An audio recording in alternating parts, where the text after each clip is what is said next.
Here are today's top stories. President Duterte is set to visit Benham Rise together with Filipino scientists who will be conducting research in the area.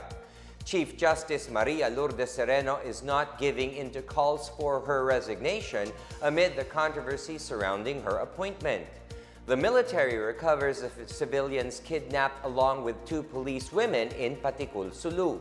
And Baguio City continues to experience cool weather while nearby lowland regions burn this summer. Good day, I'm William Theo. Welcome to the PNA Newsroom.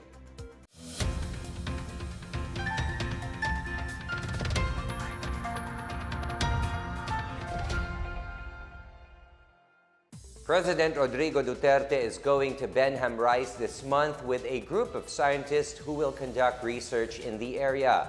Malacanang says the president will commemorate the renaming of Benham Rise to Philippine Rise during his visit from May 15 to 16. Duterte signed an executive order renaming the region last year after Chinese ships were spotted in the area.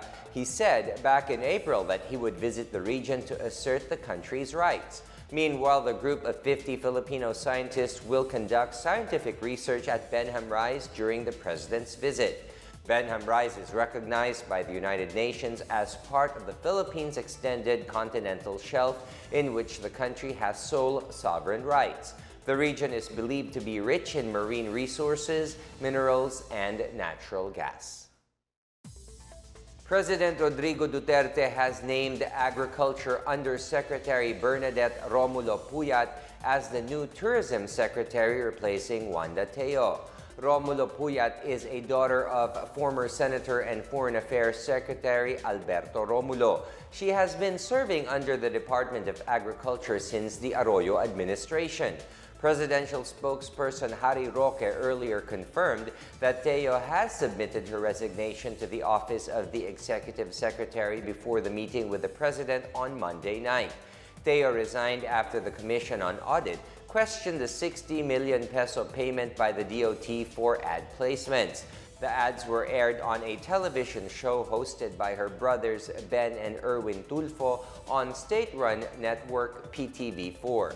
Roque, meanwhile, said that it will be up to the Office of the Ombudsman to determine if there is a probable cause to file charges against Teo. Chief Justice Maria Lourdes Sereno has rejected calls to resign from her post as she vows to prevail over the charges filed against her. More on this report from Janice Cave. Chief Justice on leave, Maria Lourdes Sereno belittled calls for her resignation, stressing that such gesture is an act of cowardice.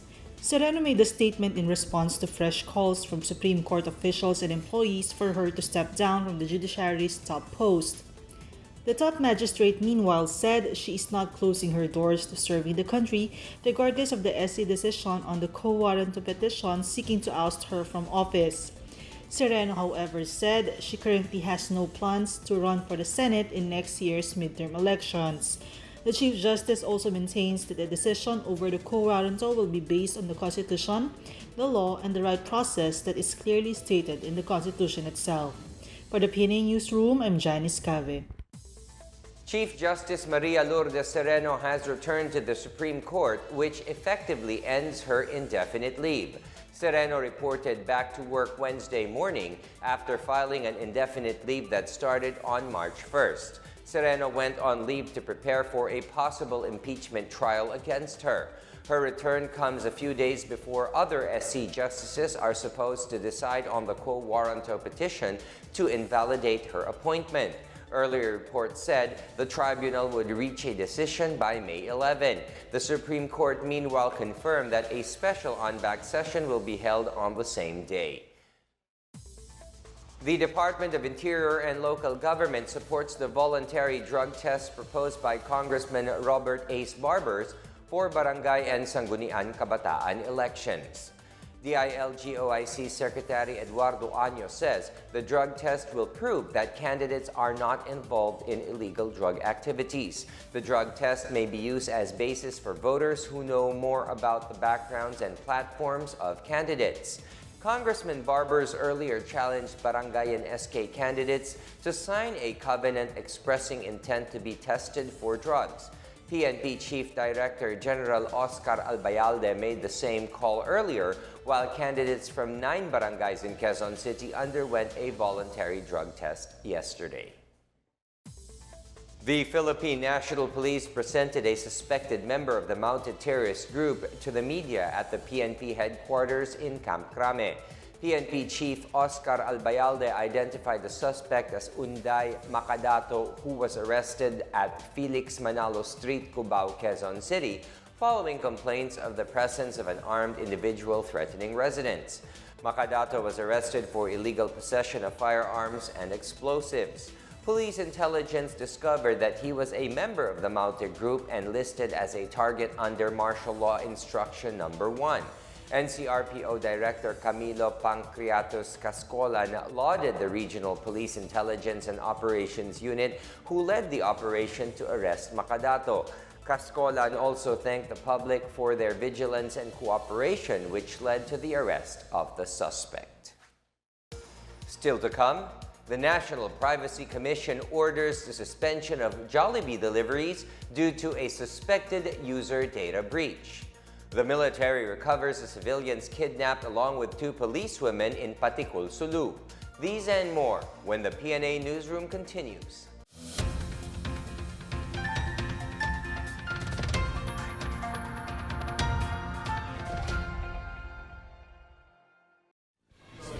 This is Secretary Martin Andanon, and you're watching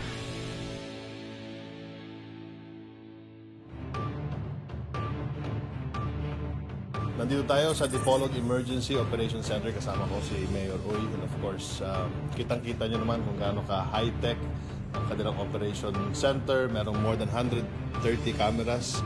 At dadagdagan pa itong television nito, yung camera na ginagamit. Kahit sa gabi, makikita mo yung sasakyan, yung plate number. Hindi siya mag-reflect yung ilaw. 360 degrees yung camera, so makikita mo yung mga gumigimik sa establishmento, yung naglalakad dito sa boulevard, yung mga nagde-date, etc. Dito sa Dipolog ay safe na safe po kayo. Parang Davao City lang. O, di ba, Mayor? Congratulations. Thank you, thank you.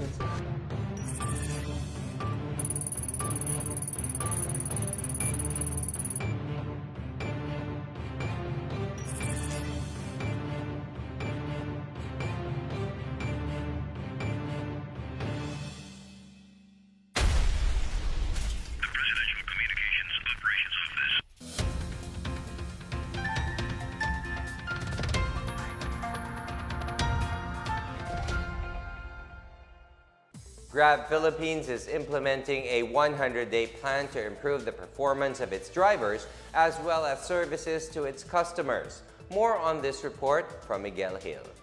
Ride-sharing from Grab Philippines will be enhancing the performance incentives it offers to drivers to motivate them to provide quality service to its riders. Top-performing drivers will be rewarded based on the number of rides completed, high rating, and good feedback from passengers. This initiative is part of Grab's 100-day plan, which aims to improve driver behavior and welfare, provide a better ride experience, and upgrade customer support. Grab will implement an improved Driver Code of Conduct or COC that will stipulate the tasks and traits of a responsible Grab driver partner. Drivers must comply with the COC for them to continue access to the Grab app. A driver academy will also be established that will provide modules on road courtesy, customer service, and data privacy and social media handling on top of driver onboarding and rehabilitation training services. Grab drivers will also be qualified for perks such as discounted gas prices, driver's lounge, and maintenance discounts. Passengers will be able to expect a new app interface for iOS and Android by July. The new app will enable them to easily set their pickup points and quickly select their preferred service.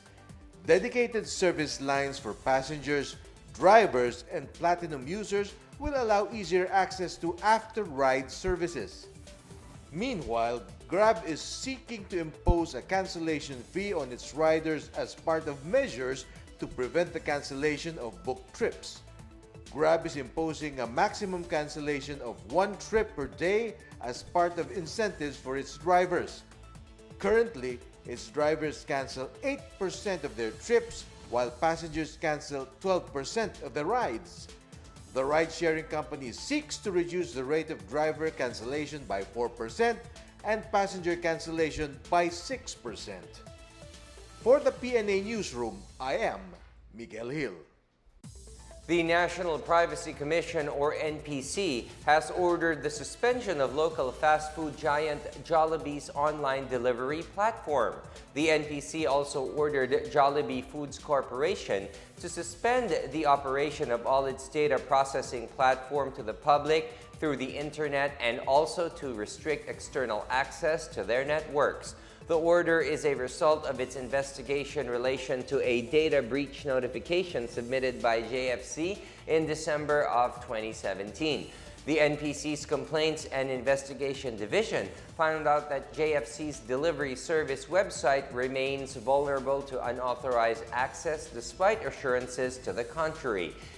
It noted that about 18 million individuals on JFC's database have high risk to exposure of personal data. The suspension will remain effective indefinitely until the website's vulnerabilities are addressed and resolved.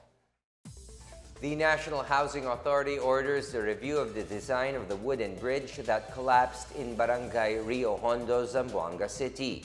NHA General Manager Marcelino Escalada Jr. says the collapse of the bridge may be due to prolonged exposure to the sun and salt water. The bridge was supposed to have load limits as both humans and vehicles were crossing it. Escalada also says the NHA coordinates with the local government to ensure its operation and maintenance along with the housing project at Rio Hondo, Hong Kong, and Marikit. The NHA General Manager has apologized to the local officials and NHA personnel who were crossing the wooden bridge when it collapsed. The 2 civilians who were kidnapped along with 2 police women in Paticul, Sulu are now under the care of the military. One of the victims, identified as Faisal Ahidji, says he was blindfolded and left behind the forest in Daang Puti, Barangay Bangkal. He immediately went to his family, who was presented him to officials of Joint Task Force Sulu. Ahidji claims the intensified operations of the police and military pressured the group that captured them to release him. Later, the second civilian, identified as Jaco Salam Al-Hamad, was rescued by the Marine Battalion Landing Team 3. Government troops earlier killed 3 members of the Abu Sayyaf during ongoing pursuit and rescue operations to save the hostages. Task Force Bangon Marawi has convened with stakeholders to prepare for the clearing and reconstruction of the city's most affected areas. More on this report from Calvin Penaco. Marawi City Mayor Mahul Gandamra emphasized in his speech at the Stakeholders Forum that all properties that will be hit by the reconstruction of the most affected areas will undergo consultation and will be given due compensation. The city mayor also added that private lands which will be affected by reconstruction and development shall only post to upon the agreement or consent of the private owners and upon payment of just compensation. Task Force Bangon Marawi Field Manager Assistant Secretary Felix Castro Jr. presented the objectives of the forum, highlighting the lands owned by the IDPs in the most affected areas. He made it clear that everything to be built by the task force will only be in public land and no private land will be touched. The task force chairperson, Secretary Eduardo Del Rosario, also stressed that private lands, even mosques and masjids, will not be touched. The said forum was also attended by the Director General of the Philippine Economic Zone Authority, Charito Plaza, where she shared the contributions they had planned for the rehabilitation of Marawi City. Kami naman ang PESA, pinapapunta kami ng presidente dito para i-identify namin yung potential economic zone. Dahil dito sa mga economic zone, dito papasok ang mga investor. So kami po ang mag-create ng mga magdadala spread ng investor at saka jobs. In the end, the different stakeholders gave their approval and pledged their support for Task Force Bangon Marawi. According to Del Rosario, the Cambisita program will end on May 10 and the MAA will then be closed to prepare for the clearing operations. Together with Sweet Lukman for PNA Newsroom, Calvin Pinaco, Philippine Information Agency. Up next, the Coast Guard discovers a bag of cocaine washed ashore in Palawan. Baguio City continues to experience cool weather while nearby lowland regions burn this summer. These and more when the PNA Newsroom returns.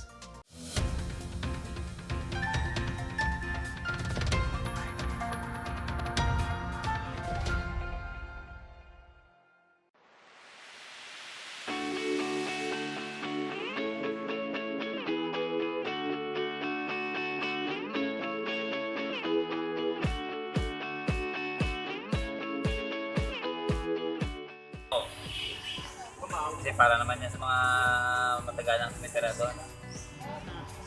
So, dapat ibigay sa kanila? Dapat lang. Kasi mas maganda yung maayos yung mga lupa na hindi maganda ang para kung maliit maayos, lalong pupuntahan ng maraming tao. Matagal ko na yan iniisip kasi sabi ko, kailangan talaga ibigay na yan sa mga Pilipino. Kasi if that is the only way na mabigay ba sa kanila at saka yung lupa na yan ay para lang sa mga Pilipino. Kaya ngayon panahon na para ibigay na. Alam mo dito maraming nakatiwangwang na lupa kasi ang may-ari niyan mayayaman. Meron kasing equality yung pag-ibigay mo na yung mga lupa dyan. Biro mo pag lalo na lahat sila may may-ari na may mga lupa, wala nang mahihirap doon.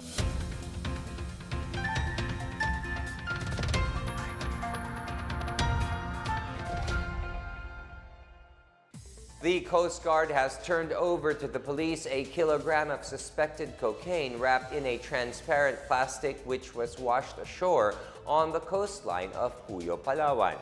The alleged cocaine stash was discovered by municipal police and Coast Guard personnel on May 3. Puyo Coast Guard Station Commander Ensign Merham Saharani refused to give the exact location where it was found. He said the Palawan Provincial Police Office and the Philippine Drug Enforcement Agency had to confirm if indeed the substance is cocaine. Although the contents of the plastic bag has yet to be identified, the Coast Guard is positive that it is an illegal substance after a trained canine singled out the package. The recovered powder has been turned over to the Cuyo Police for a series of laboratory exams and proper disposition. The Philippine Ceres Negros will face Yangon United of Myanmar in the first leg of the Asian Football Confederation Cup ASEAN Zonal Semifinals tonight at the Panaad Park and Stadium in Bacolod City. The upcoming match will be the first time the two clubs will meet in the AFC Cup, and Ceres Negros is gearing up for a repeat of its semifinal success last year. More than a year ago, Ceres Negros defeated Malaysia's Johor Darul Ta'zim before foiling United of Singapore in the regional final, but subsequently lost to Tajikistan's FC Istiqlal in two legs of the Interzone semifinals. Ceres Negros head coach Risto Vidakovic said the game against Yangon United is much more important, being the semifinals match. Ceres Negros, the current Philippines Football League champions, finished second in Group F to book a trip to the ASEAN Zonal semifinals. Yangon United topped Group G and was 5 points clear of second-place Global Cebu to qualify for the ASEAN Zonal semifinal showdown with Ceres Negros. For our featured story, San Fernando City in Pampanga launched its month-long Fiestang Fernandino, where residents and tourists can celebrate the city's heritage. More on this story from Maricor Zapata. The local government of San Fernando, Pampanga, through its City Tourism Office, has lined up month-long activities and programs that aim to promote the city's rich culture and tradition. Anchored on the theme Fiestang Fernandino, Pagmasusian, Kulturang Kapampangan Pakamalan, City Mayor Edwin Santiago led the unveiling of the calendar of activities for the Fiestang Fernandino 2018 at the City Hall. Among the activities that are set for the celebration is the unveiling of the Metropolitan Cathedral City Marker on May 17. Meanwhile, the best Fernandino crafts and products will be showcased on Fiestang Fernandino Mega Sale on May 17 to 31, followed by a trade fair and Descuento Caravan on May 21 to 26, and the Tiangue on May 21 to 30. The city will also host the National Heritage Month celebration on May 18 to 19, with various activities such as the Heritage Tour on the works of Fernando H. Ocampo, Arquitecto Ning Balen. This year's Flores de Mayo on May 19 will be led by Binibining Pilipinas Miss Universe Catriona Gray. A seminar on the flag and heraldic code of the Philippines will be conducted on May 22. There will be a Fiestang Fernandino cultural dance and singing competition on May 28. The city will also commemorate the National Flag Day on the same day, and the Brigada Escuela will also take place. The city government of San Fernando will offer a Thanksgiving Mass on May 30, followed by the unveiling of Fernando Hizon Ocampo Monument. The celebration will culminate on June 12 for the 120th Philippine Independence Day Civic Military Parade. For the PNA Newsroom, I'm Maricor Zapata. Baguio City continues to experience cold weather while other parts of the country are suffering the scorching heat. This past week, Pag-asa recorded Baguio's highest temperature at a cool 26 degrees Celsius at noon of May 5. On May 2 to 10, Baguio had an average temperature of 24.4 degrees Celsius. The average lowest recorded temperature in Baguio was 16.5 degrees Celsius on May 3 and 4. In Dagupan, Pag-asa recorded a heat index of 43.1 degrees Celsius on May 8. Tuguegarao had a roasting 38 degrees Celsius temperature, while the coolest it had the past week was 27 degrees Celsius recorded on May 5. In Metro Manila, the average temperature this week was 34.4 degrees Celsius, with the hottest recorded on May 2 at 37 degrees Celsius. Residents of Baguio will continue to enjoy cool weather in the coming days as Pag-asa forecasts average temperatures of 20 to 22 degrees Celsius until May 13. The lowest for Baguio was a near freezing 6.3 degrees Celsius on January 18, 1961. Let's now check out the weather forecast for Metro Manila and the rest of the country.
Here's another look at today's top stories.